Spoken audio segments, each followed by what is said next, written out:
അടിയിൽ അവന്റെ സ്വന്തം അച്ഛനും അമ്മയാണ്. അവന് എങ്ങനെ അവന് വീട്ടിൽ ഉറങ്ങാൻ പറ്റണമെന്നുള്ള കാര്യം എന്ന് പറഞ്ഞുകൂടാ. ഇങ്ങനെ കഴിച്ചിട്ട് ഇറങ്ങുമെന്ന് പറഞ്ഞില്ല. ആദ്യം പപ്പേരനാണ് ചവിട്ടി ഒടിച്ച് ചാക്കിനകത്താക്കിയത്. അതിനാക്കിയതിന് ശേഷം ചവിട്ടി ഒടിക്കുകയാണ് ചെയ്യുന്നത്. ലോകത്തിൽ നമുക്ക് ആരോടെങ്കിലും കടപ്പാട് ഉണ്ടാവണമെങ്കിൽ അത് ആരോടായിരിക്കണം? പറ, നിങ്ങൾ പറ. നമ്മളെ ജനിപ്പിച്ച് പഠിപ്പിച്ച് ജോലിയൊക്കെ നേടിത്തന്ന ആ അച്ഛനോടും അമ്മയോടും അല്ലേ? കാര്യം നമ്മൾ അത്ര കഷ്ടപ്പെട്ടായിരിക്കും അച്ഛനും അമ്മയൊക്കെ വളർത്തുന്നത്. കാരണം അവരുടെ ഇല്ലായ്മയിൽ നിന്നും നമ്മളെ ഇല്ലായ്മ അറിയിക്കാതെ വളർത്തി ഒരു സെറ്റപ്പ് ആക്കി വിടുമ്പോൾ ആ അച്ഛനും അമ്മയും മറന്നു കഴിഞ്ഞാൽ ദേ ആകാശക്കോടാൽ നിൻ്റെയൊക്കെ തല ഇടിച്ചു വീഴും. തർക്കമില്ലാത്ത കാര്യം അത്. പക്ഷേ ഇവിടെ ഒരു നൊമ്പരപ്പെടുന്ന കഥയാണ് പറയാൻ പോകുന്നത്. രണ്ട് മക്കൾക്ക് ഒരു അച്ഛനും അമ്മയും ഉണ്ടായിരുന്നു. അവർ മരണമടഞ്ഞു. അവരെ വീട്ടിൽ കൊണ്ട് അടക്കി. പക്ഷേ ഒരു സുപ്രഭാതത്തിൽ ഈ പെൺകുട്ടിയോട്, അതായത് ഈ പെൺകുട്ടിയോട് ചോദിക്കാതെ സഹോദരൻ എവിടെയോ കൊണ്ട് വിജനമായ ഒരു സ്ഥലത്ത് കൊണ്ട് ഈ അച്ഛൻ്റെ അമ്മയുടെ ബോഡി അടക്കിയ സ്ഥലത്ത് നിന്ന് കുഴിച്ചെടുത്ത് ചവിട്ടി ഓടിച്ച് ചാക്കിലാക്കി പട്ടിയെ കൊണ്ട് തള്ളുന്നത് പോലെ കൊണ്ട് തള്ളുകയാണ്. ഈ പെൺകുട്ടിയോട് ചോദിക്കുന്നില്ല. പക്ഷേ ഇതറിഞ്ഞ് എന്നാലോചിച്ച് ഒരു മാനസികാവസ്ഥ ചിന്തിച്ച് നോക്ക്. അടക്കിയ സ്ഥലത്ത് മൃതദേഹം കാണുന്നില്ല. മകൾ വന്ന് നോക്കിയപ്പോഴത്തേക്ക് അവിടെ എല്ലാം വിജനമായിരിക്കുന്നു. ആ വീട് വിൽക്കാൻ വേണ്ടിയാണെന്നൊക്കെയാണ് പറയുന്നത്. പക്ഷേ എങ്കിലും ആലോചിച്ച് നോക്കുക, ആ മൃതദേഹത്തോട് കാണിച്ച ഒരു അനാദരവ്. പക്ഷേ ഇപ്പോൾ അതിൻ്റെ യഥാർത്ഥ അവസ്ഥ എന്താണെന്ന് വെച്ചാൽ ഈ അച്ഛനും അമ്മയും കാണാൻ വേണ്ടി ഈ പെൺകുട്ടി മൈലുകൾ താണ്ടി ഈ വിജനമായ സ്ഥലത്തേക്ക് വന്നുകൊണ്ടിരിക്കുകയാണ്. എന്നും ആ സ്ഥലത്ത് വന്ന് കുത്തിയിരിക്കും. ആ അച്ഛനും അമ്മയോട് സംസാരിക്കും. കാരണം ആ അച്ഛനും ഒരു കൂട്ടമായിട്ട് ആ മകളിരിക്കുന്ന കാഴ്ച ആരും നൊമ്പരപ്പെടുന്നൊരു സംഭവമാണ്. ഇതാണ് ആ അച്ഛൻ്റെ അമ്മയെ അടക്കിയ സ്ഥലത്ത്. രണ്ട് തെങ്ങ് വെച്ചിട്ടുണ്ട്. ഒരു തെങ്ങ് അപ്പുറത്ത്, ഒരു തെങ്ങിപ്പുറത്ത്. ഇത് അച്ഛൻ്റെ, മറ്റേത് അമ്മയുടെ. അങ്ങനെ രണ്ടുപേരും ഇവിടെ ഉറങ്ങുകയാണ്. ആ അച്ഛനും അമ്മയ്ക്കും കാവലായിട്ട് ആ മകൾ മാത്രമാണ് ഉള്ളത്. ഇവിടെ ആരെ നോക്കിയിരിക്കുവരും? ഇത് മമ്മിയും പപ്പയും. ഇതാരാ? അമ്മ. ശരിക്കും പറഞ്ഞാൽ ഇത് വല്ലാത്തൊരു കാഴ്ചയാണ്. ഈ അച്ഛനും അമ്മയും നോക്കിയിരിക്കുന്ന ഒരു മകളുടെ കാഴ്ച നമ്മളെ നൊമ്പരപ്പെടുന്ന സംഭവമാണ്. ഇത്ര വിജനമായ സ്ഥലത്ത് കൊണ്ട് കളഞ്ഞേക്കും അല്ലേ? ആരും നോക്കാനില്ലാതെ ശരിക്കും നന്നായിട്ട് അടക്കിയതല്ലേ അച്ഛനും അമ്മയൊക്കെ? അവരെ ക്രിസ്ത്യൻ ആചാരപ്രകാരം അവിടെ അടക്കിയത് തന്നെയാണ്. ഇപ്പൊ അവൻ വന്നിട്ട്, അവൻ എന്ന് പറഞ്ഞ ആര്? എന്റെ സഹോദരൻ ജോയി. അപ്പം വസ്തു വിൽക്കാനെന്നും പറഞ്ഞുകൊണ്ട് അമ്മേരെയും നല്ല രീതിയിൽ മനോഹരമായി അടക്കിയതാ. തേയിലൊക്കെ ഇട്ട് അവരെ ഫോട്ടോ പതിപ്പിച്ച് അവരെ ജനനവും മരണവും എല്ലാം ഡീറ്റെയിൽ ആയിട്ട് സഹിതം എഴുതി വെച്ചിരുന്നതാണ് അവൻ. അപ്പം അവന് വസ്തു വിൽക്കാൻ വേണ്ടിയിട്ട് ഇത് കല്ലറ പൊളിച്ചു. അപ്പം പൊളിച്ചത് എൻ്റെ അടുത്ത് പറഞ്ഞില്ല. നിങ്ങൾ രണ്ട് മക്കളാണോ? ഞാനും സഹോദരനും. അച്ഛൻ ആദ്യം മരിക്കുന്ന ആരാ? പപ്പ. എത്ര വർഷം മുമ്പ്? പപ്പ ഇപ്പൊ മരിച്ചിട്ട് 9 വർഷം. അതിനുശേഷം അമ്മ മരിക്കും. നിങ്ങൾ മക്കളൊക്കെ അച്ഛനും അമ്മയൊക്കെ താമസിക്കുന്ന വീട്ടിൽ കൊണ്ട് അടക്കി. അപ്പം അവിടെ പുറകിൽ സൈഡ് ഒരു അറ്റത്ത് തന്നെ അടക്കിയിരുന്നത്. ഇപ്പോഴവ ഈ വീട് വെക്കാൻ വേണ്ടിയിട്ട് ഇവരെ കല്ലറ പൊളിക്കാൻ വേണ്ടി മുൻകൈ എടുത്ത്. പക്ഷെ ഞാൻ തൊട്ടടുത്ത് താമസിക്കുന്നതാണ്. എൻ്റെ അടുത്ത് പറയുക, ഞാൻ അറിയുക കാര്യം ചെയ്തതല്ല. ഒരു ഞായറാഴ്ച ഇതേപോലെ 3 പേരെ, അതായത് അവൻ്റെ കൂട്ടുകാരന്മാരാണ്, അവന്മാരെ കൊണ്ടുവന്ന് അവൻ്റെ ഇഷ്ടത്തിന് അവൻ്റെ ഭാര്യയുടെ അച്ഛൻ ഇവരെയൊക്കെ സാന്നിധ്യത്തിൽ പൊളിച്ചു. രണ്ട് കല്ലറയും പൊളിച്ചു. വീട് വെക്കാൻ വേണ്ടി അച്ഛനും അമ്മയും ഉണ്ടാക്കിയ വീട്. അപ്പം പപ്പയുടെ കല്ലറ പൊളിച്ചപ്പോൾ വന്നിട്ട് നമ്മൾ ഇത് പെട്ടി പോലും ദ്രവിച്ചിട്ടില്ലായിരുന്നു. അപ്പം അതിന് തുണി പൊതിഞ്ഞിരുന്ന തുണിയോ ദ്രവിച്ചിട്ടില്ലായിരുന്നു. അതിനെ എടുത്ത് വെച്ച് ആദ്യം പപ്പേരനാണ് ചവിട്ടി ഒടിച്ച് ചാക്കിനകത്താക്കിയത്.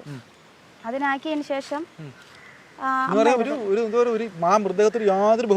ചവിട്ടി ഒടിക്കുകയാണ് ചെയ്യുന്നത്. ചവിട്ടി ഒടിച്ച് അതിനെ ചാക്കിലാക്കി. അത് കഴിഞ്ഞിട്ട് അമ്മയരുത്. പിന്നെ അതും ഇതേപോലെ എടുത്ത് എല്ലാ അസ്ഥിയെല്ലാം വേർപെട്ടിരുന്നു. അതെല്ലാം എടുത്ത് ഒരു ചാക്കിൻ്റെ അകത്ത് അതും ആക്കിയിട്ട് നേരത്തെ തന്നെ വണ്ടിയെല്ലാം സെറ്റ് ചെയ്ത് വെച്ചിരുന്നു ഫ്രണ്ടില്. ഇത് കൊണ്ട് ഒരാളെ പോലും അറിയിക്കാതെ, പോലീസിനെ അറിയിക്കുന്നില്ല, ഒരു അധികൃതരെ അത് കഴിഞ്ഞിട്ട് ഇത് സഹോദരിയായി ഇയാളെ പോലും അറിയിച്ചില്ല. നിങ്ങളൊക്കെ പൊന്നുപോലെ വളർത്തിയല്ലേ അച്ഛനും അമ്മയൊക്കെ? ഒരു ബുദ്ധിമുട്ട് അറിയിക്കാതെ. പപ്പ എന്ന് പറഞ്ഞാൽ പണ്ടേക്ക് വർഷങ്ങൾ തൊട്ടും ഗൾഫിൽ കടന്ന് അവസാനം ഞാൻ 10 പഠിച്ചുള്ള സമയത്ത് പപ്പയ്ക്ക് ക്യാൻസർ ആയിട്ടാണ് പപ്പ അത് വരുന്നത്. അപ്പം പിന്നെ പപ്പ അതിന്റെ ട്രീറ്റ്മെന്റിലൊക്കെ ആയിരുന്നു. അങ്ങനെയാണ് പപ്പ മരിച്ചത്. അപ്പോഴേ അത്രയും വർഷം അങ്ങനെ ഗൾഫിൽ കിടന്ന് സമ്പാദിച്ചു തന്നെയാണ് ആ വീടും ആ സ്ഥലവും കാര്യങ്ങളും സമ്മതിച്ചില്ല. അവർക്ക് ഒരു 6 അടി മണ്ണ് യോഗ്യമില്ലാത്ത രീതിയിൽ എൻ്റെ സഹോദരൻ ചെയ്തു. കാരണം എന്ന് പറഞ്ഞു കഴിഞ്ഞാൽ ആ 1 രൂപ ആ വീടിന് വേണ്ടി ചെലവാക്കിയിട്ടില്ല. എല്ലാം പപ്പ സ്വന്തമായിട്ട് അധ്വാനിച്ചുണ്ടാക്കിയതാണ്. അപ്പം ഇത് രണ്ടും ഒരിടത്ത് ചേർന്ന് 2 കല്ലറ ഇട്ടിട്ട് ഒരു സൈഡിൽ ഇട്ടിരുന്നതാണ്. അപ്പം ഇവന് വിറ്റേ പറ്റുമെന്ന് പറഞ്ഞെങ്കിൽ ആ കുറച്ച് മാറ്റിയിട്ടിട്ട് അതിന് എനിക്ക് ഒരാൾക്ക് വരാനുള്ള വഴി ഇട്ടിട്ട് അവന് വിൽക്കാൻ ആയിരുന്നു. പക്ഷെ അപ്പം അത് ചെയ്തില്ല. അപ്പം ഇത് വന്നിട്ട് ഞാൻ അറിഞ്ഞപ്പം എനിക്കത് ഉൾക്കൊള്ളാൻ പറ്റിയില്ല. അപ്പം ഇത് കല്ലറ പൊളിച്ച് ഒരു 10-20 ദിവസത്തിന് ശേഷമാണ് നമ്മൾ ഈ സംഭവം അറിയുന്നത്. ഓൾറെഡി ഇവിടെ കുഴിയെല്ലാം എടുത്ത് സെറ്റ് ചെയ്ത് വെച്ചിട്ട് അവിടെ 2 ഇതുപോലെ തെങ്ങും പിള്ളയും കുറച്ച് വേറെ വെച്ചിട്ടാണ് അവിടെ കല്ലറ പൊളിച്ചത്. അപ്പം ഈ 10:30 ആരാധന കഴിയണതിന് മുമ്പേ ഈ സാധനം അവിടെ നിങ്ങൾ കൊണ്ടുവരാൻ വേണം. അപ്പം അതിന് കണക്കാക്കി എല്ലാം അതിന് മുമ്പേ ചെയ്ത് ഇങ്ങ് കൊണ്ടുവന്നു. അപ്പോൾ ഒരു 20 ദിവസത്തിന് ശേഷമാണ് ഞാൻ അറിയുന്നത്. അപ്പോൾ ഞാൻ അങ്ങനെ കൊണ്ട് ഞാൻ പൊടിയൂർ സ്റ്റേഷനിൽ പരാതി കൊടുത്തപ്പോഴെന്ന് പറഞ്ഞു കഴിഞ്ഞാൽ അവർ വിളിച്ച് ചോദിച്ചു, ഇതുപോലെ പെർമിഷൻ ഒന്നും വാങ്ങിച്ചിട്ടില്ല എന്ന് പറഞ്ഞു. RDയുടെ വാങ്ങിച്ചിട്ടില്ല, എൻ്റെ അടുത്ത് അറിയിച്ചിട്ടില്ല. അവരുടെ സ്വന്തം ഇഷ്ടപ്രകാരം ചെയ്തു.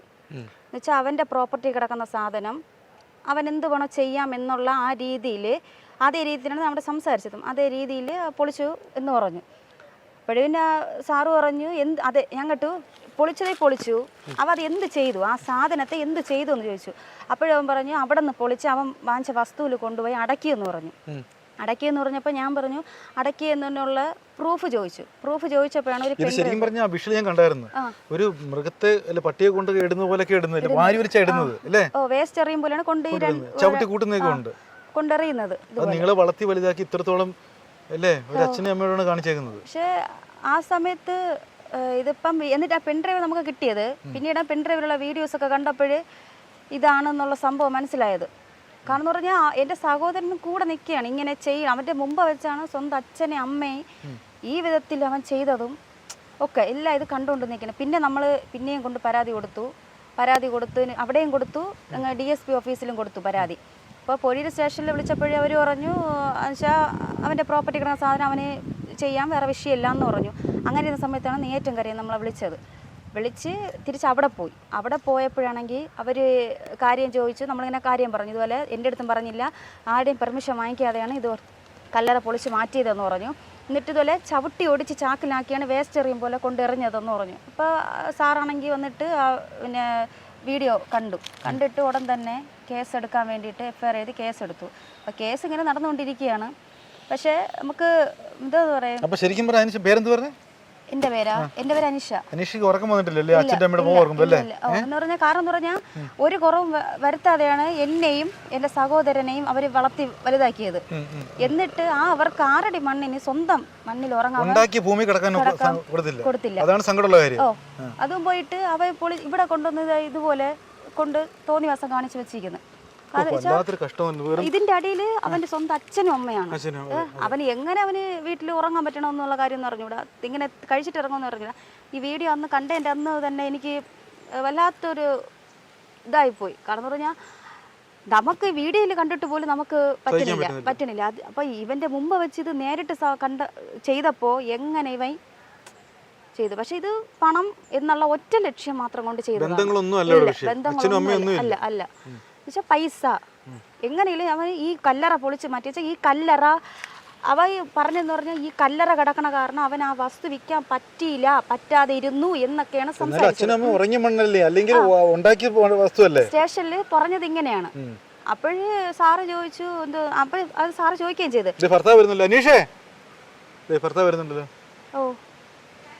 അപ്പൊ അദ്ദേഹമൊക്കെ ഇതിനൊക്കെ ദൃക്സാക്ഷിയല്ലേ? ഇതാണ് അനീഷയുടെ ഭർത്താവ് അല്ലേ? അജിത്ത്. അപ്പൊ ശരിക്കും പറഞ്ഞാൽ താങ്കൾ വന്നു കയറിയ ഒരാളാ. ഇതൊരു വെളിയിൽ നോക്കുമ്പോൾ നമുക്ക് സങ്കടപ്പെടുന്ന ഒരു കാഴ്ചയാണ്. ഒരു അച്ഛൻ്റെ അമ്മയുടെ മൃതദേഹം സ്വന്തം മകളോട് ചോദിക്കാതെ ഈ പണി കാണിക്കുക വെച്ചാലല്ലേ? ഇത് ഭയങ്കര മലയാളികൾക്ക് താങ്ങാൻ പറ്റാത്തതിന് അപ്പുറമല്ലേ കാണിച്ചിരിക്കുന്നത്. ഈ ഭാര്യയുടെ അവസ്ഥ എങ്ങനെ? ഇത് അതിനുശേഷം പുള്ളിക്കാരി ഭയങ്കര ഉറക്കമില്ല, ഒന്നുമില്ല. ഇതിങ്ങനെ അപ്പനും അമ്മേനെ ഇങ്ങനെ ചവിട്ടി പിടിച്ചുകൊണ്ട് ഇതിനകത്തിട്ടിട്ട് സംഭവം സത്യം പറഞ്ഞാൽ ഇതിന്റെ ഒരു വീഡിയോ കിട്ടിയപ്പോൾ ഇങ്ങനെ അറിഞ്ഞത്. അറിയത്തില്ലായിരുന്നു. അല്ല അവിടെ വസ്തു വിൽക്കാൻ വേണ്ടി ചെയ്തല്ലേ. അപ്പോഴും അവിടെ എപ്പോഴും ഗ്യാറ്റ് പൂട്ടിയിട്ട് അപ്പോൾ അവിടെ പോകാൻ പറ്റില്ല. പോകുമ്പോഴും മൊത്തം ഗ്യാറ്റ് പൂട്ടി. അപ്പോഴേക്കും പിന്നെ ഒരു കല്ലറ പൊളിയെന്നൊരു ഇപ്പോഴും ഈ വസ്തു വീണ്ടും വിൽക്കാതിരിക്കും. അപ്പോൾ ഇത് മാറ്റണം. അവന്റെ ഉദ്ദേശം എന്ന് പറഞ്ഞു കഴിഞ്ഞാൽ കല്ലറ എങ്ങനെയെങ്കിലും തലയിന്ന് ഒഴിവാക്കുക. പുറത്തു നിന്നുള്ള ഒരാൾ വന്ന് നോക്കി കഴിഞ്ഞാൽ 2 തെങ്ങ് നിൽക്കണമെന്നേ പറയും. ഇതിന്റെ അടിയിൽ 2 അച്ഛനും അമ്മയാണെന്നുള്ള കാര്യം അവർക്ക് അറിയുന്നില്ല. അത്രേ ഉള്ളൂ. പക്ഷെ ഇപ്പൊ ഈ പ്രോപ്പർട്ടി അവൻ വിൽക്കാൻ ഇട്ടിരിക്കുന്നത്. അവൻ വാങ്ങിച്ച വസ്തു ഇപ്പം വിൽക്കാടി. അപ്പം അത് അവന്റെ ലക്ഷ്യം എന്ന് പറഞ്ഞു കഴിഞ്ഞാൽ ആ കല്ലറ പൊളിച്ച് മാറ്റുക എന്ന തലയിൽ നിന്ന് ഒഴിവാക്കുക, ശല്യം ഒഴിവാക്കുക. ഒറ്റ ലക്ഷ്യം മാത്രമേ ഉണ്ടായിരുന്നുള്ളൂ. ഭയങ്കര കഷ്ടമാട്ടോ. കാര്യം നമ്മളൊക്കെ ഇത്തരം വളർത്തി വലുതൊക്കെ അച്ഛനും അമ്മയ്ക്കും കിടക്കാൻ പോലും അല്ലെങ്കിൽ അന്ത്യ വിശ്രമം കൊള്ളാൻ പോലും ഒരു സ്ഥലം കൊടുക്കില്ല എന്ന് പറയുമ്പോൾ ഒരു മകൻ്റെയൊക്കെ മനസ്സ് ആലോചിക്കുക. ഭയങ്കര കഷ്ടം എന്തായാലും. ഇതൊക്കെ മേളിൽ ശക്തി ഉണ്ടെങ്കിൽ ഇതിനൊക്കെ അനുഭവിക്കും അല്ലേ അനീഷ അല്ലേ? അനുഭവിക്കും. അപ്പൊ നിങ്ങൾ തമ്മിൽ തെറ്റിക്കാണുമല്ലോ എന്തായാലും സഹോദരൻ സഹോദരിയായിട്ട്. അല്ലെങ്കിൽ നമ്മൾ തമ്മിൽ അങ്ങനെ മിണ്ടത്തില്ല. എന്ന് വെച്ചാൽ അമ്മയും പപ്പയും ഉണ്ടായിരുന്ന ആ സമയത്ത് മാത്രം തന്നെ അവര് തമ്മിൽ അവരെൻ്റെ അടുത്ത് മിണ്ടുമായിരുന്നു, എൻ്റെ സഹോദരൻ മിണ്ടത്തില്ലായിരുന്നു. അപ്പൊ ഈ അമ്മയുടെ മരണശേഷം പിന്നെ ഒരു കോണ്ടാക്റ്റും ഇല്ല. പിന്നെ അവിടെ അമ്മ അടക്കിയതിന് ശേഷം ഒരു മെഴുതിരി കത്തിക്കാനുള്ള ഇതുപോലും എനിക്ക് അങ്ങ് പോകാനുള്ള അധികാരമില്ല. കാരണം അമ്മ മരിച്ച് പ്രാർത്ഥനയുടെ അന്ന് വൈകുന്നേരം എൻ്റെ അടുത്ത് പറഞ്ഞു ഇനി മേലെ അച്ഛൻ്റെ അമ്മയുടെ അവകാശം എന്ന് പറഞ്ഞ് ഈ കോമ്പൗണ്ടിൽ വന്ന് കയറരുതെന്ന് പറഞ്ഞു. അപ്പോൾ അതിന് ശേഷം ഞാൻ അതുവഴി പോയാലും ഫുൾ എപ്പോഴും ഗേറ്റ് അകത്തൂടെ ലോക്കാണ്. അപ്പോൾ ഒരു നല്ല നാൾ വരുമ്പോഴേ ചെന്നങ്ങ് കയറാനോ ഒന്നിനും പറ്റൂല, ഫുള്ള് ലോക്കാണ്. നമുക്ക് ആർക്കും പെർമിഷൻ ഇല്ല അതിനകത്ത് കയറാൻ വേണ്ടിയിട്ട്. അപ്പം എൻ്റെ ലക്ഷ്യം എന്ന് പറഞ്ഞാൽ ഇപ്പോൾ ഇങ്ങനെ കല്ലറ പൊളിച്ച് ഇവ എങ്ങനെ ചെയ്ത് ആരും ചോദിക്കാൻ വരൂല, ആരും അന്വേഷിക്കാൻ വരൂല എന്നുള്ള ഒറ്റ ആ ഒരു മൈൻഡോടെയാണ് ഇവൻ ചെയ്തത്. ഇനിയിപ്പോൾ എന്താ അനീഷയുടെ ആവശ്യം എന്താ? ആവശ്യം എന്ന് പറഞ്ഞു കഴിഞ്ഞാൽ ഇനിയിപ്പോൾ നമ്മളിപ്പം പരാതി കൊടുത്തു. അപ്പം ഇനി അതിൻ്റെ നടപടി എങ്ങനെയാണ്, ഇതിൻ്റെ എങ്ങനെയാണ് തിരിച്ച് വരാൻ വിറ്റു. അത് മൂന്നാമത് ഒരാൾ വാങ്ങിച്ചു. ഇത് അവിടെ കൊണ്ട് അങ്ങ് പറ്റൂല.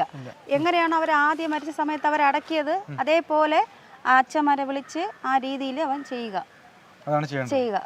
എന്തായാലും എനിക്ക് ഒന്നേ ഉള്ളൂ പറയാൻ, ഒരു മക്കളും മാതാപിതാക്കളോട് ഇങ്ങനെ ചെയ്യരുത്, ദോഷമാണ്. തീർച്ചയായിട്ടും ഈ അനീഷയുടെ ജീവിതം അല്ലെങ്കിൽ അനീഷയുടെ ആ പ്രയത്നം വിജയിക്കട്ടെ എന്ന് മാത്രം പറഞ്ഞുകൊണ്ട് ഇന്നത്തെ എപ്പിസോഡ് അവസാനിപ്പിക്കുന്നു. നന്ദി, നമസ്കാരം.